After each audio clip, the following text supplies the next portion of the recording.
All right, everyone. I'm Carl from Croydon, the place with the boxy shopping centre, do you know what I mean? Those trams that never turn up when you need them. Now, as you know, I'm trying to make a living in this mad industry where everyone seems to have an uncle at the BBC and a camera worth more than your nan's flat, do you know what I mean? But now, today, I'm going to walk you through one of my most recent jobs, following a group of American college counsellors, yeah? And they toured like a bunch of colleges across the south of England. They loved it. They thought it was very Hogwarts, do you know what I mean? It was a bit like a school trip, but with like less supervision. So I'll be chatting about how I got prepped, what gear I lugged around, what went right, what went absolutely pear-shaped, and how I stitched it all together in post to make it look like I knew what I was doing. Well, I kind of do know what I was doing, but I needed it to look that way, do you know what I mean? But that's the fun of it, do you know what I mean? So preparation, let's get there first. Now, preparation. Sounds posh, doesn't it? Well, it sounds like preparation H. Now, preparation. Sounds posh, doesn't it? Like I was sitting down with a clipboard and a latte going, now which lens shall I use? So, no, basically that's not what was happening. Reality is it was just me in my joggers sitting on the floor with a curry trying to figure out what I'm going to carry that ain't going to break my spine in half, do you know what I mean? Because I'm walking around for like, 7 days I think it was, just constantly with all my gear on me. So beforehand though, in order to sort all this out, I had a few meetings with the client. Lovely woman, thankfully. And that was kind of the calls where we went over the schedule a few times, which changed a couple of times, do you know what I mean?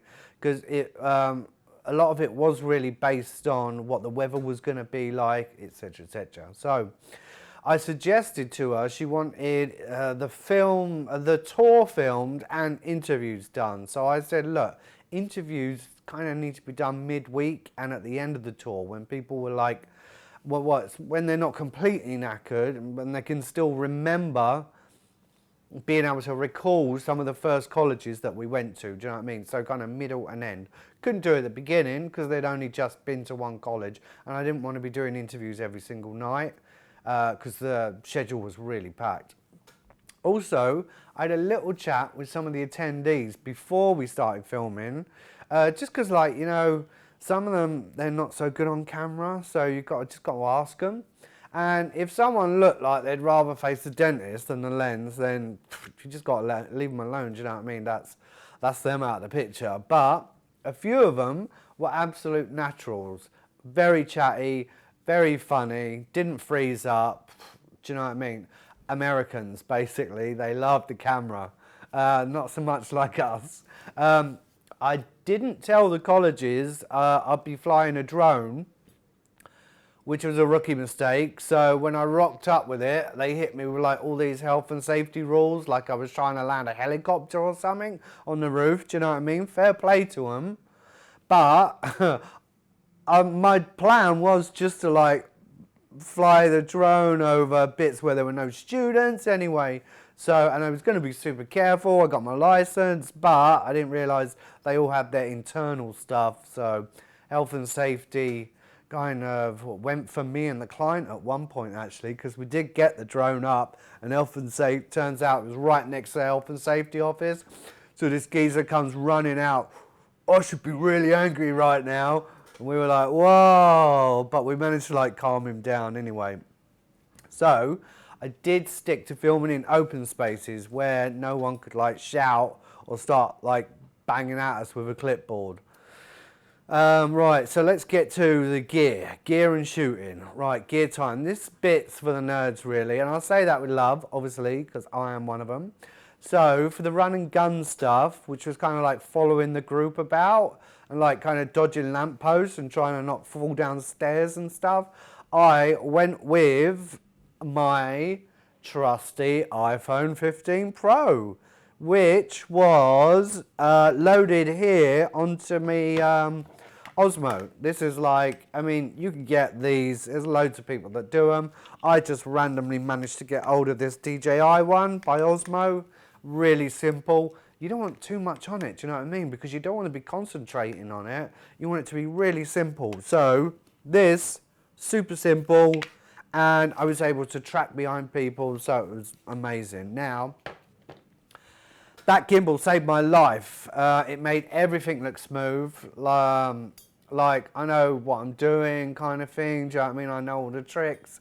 So I love that. Obviously, you had to charge it every single night. And the battery on it was amazing. Like, I could have gone for a couple of days without charging it.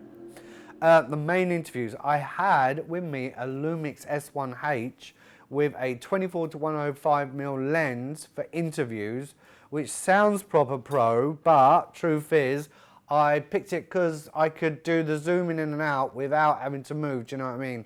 Lazy or efficient? You decide. That's this thing here. This one, I think, I had two of these. This one is a second-hand one. I don't think there's anything wrong with picking up second-hand cameras, do you know what I mean? Yeah, but it's like a workhorse. It was brilliant. I got a cage on it. I got an adapter on top to do the XLRs as well.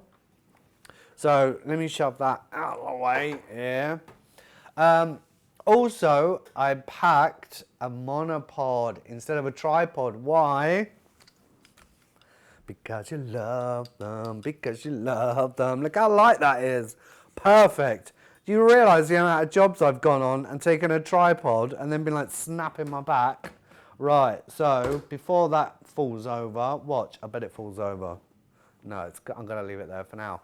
Also, because once I did forget to bring a tripod once, and I just got used to kind of using the monopod, to be honest, you know what I mean? Sound-wise, 2 lavs. I always take 2 lavs, even if I just need one. One for the person talking, and one just in case the universe decides to eat the first recording, do you know what I mean? Which, let's face it, happens. So I try and have 2 on as well. That's a bit weird. These are XLR cables, so I do actually have, like I just mentioned, an XLR adapter that goes onto the top of the Lumix. I'll show you a picture of that.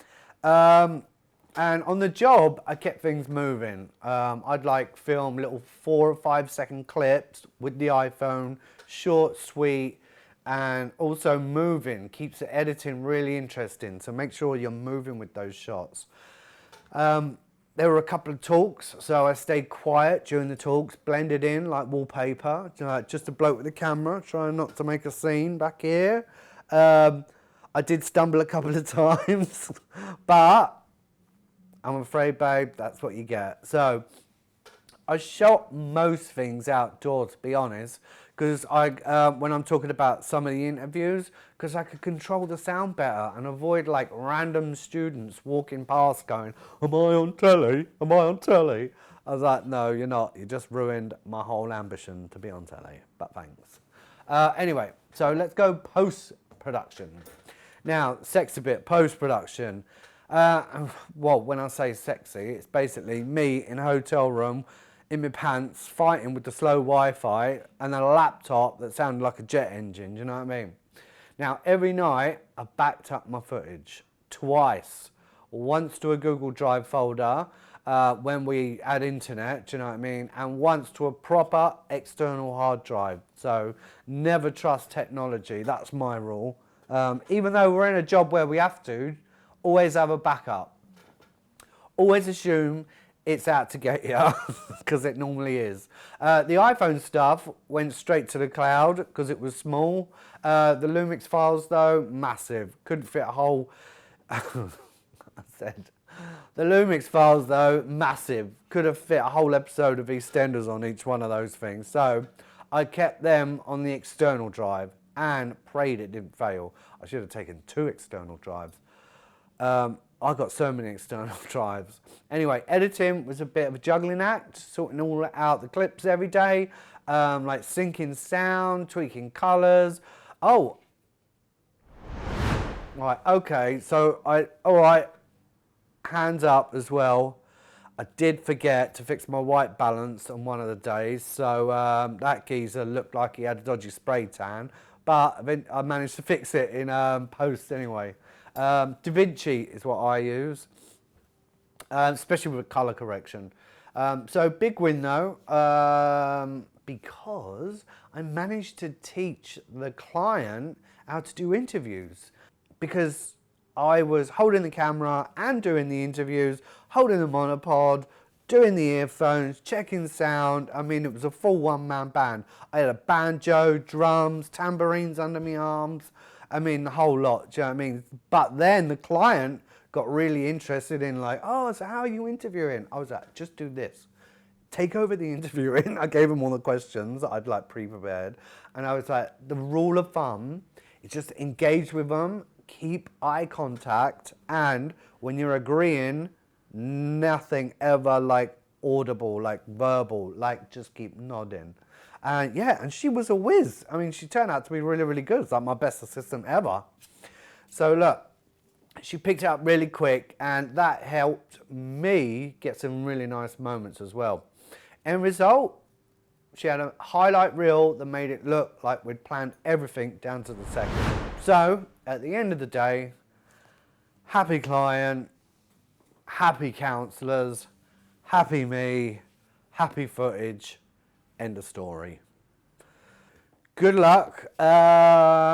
If you need any advice or anything like that, then just drop us a line, drop us a comment.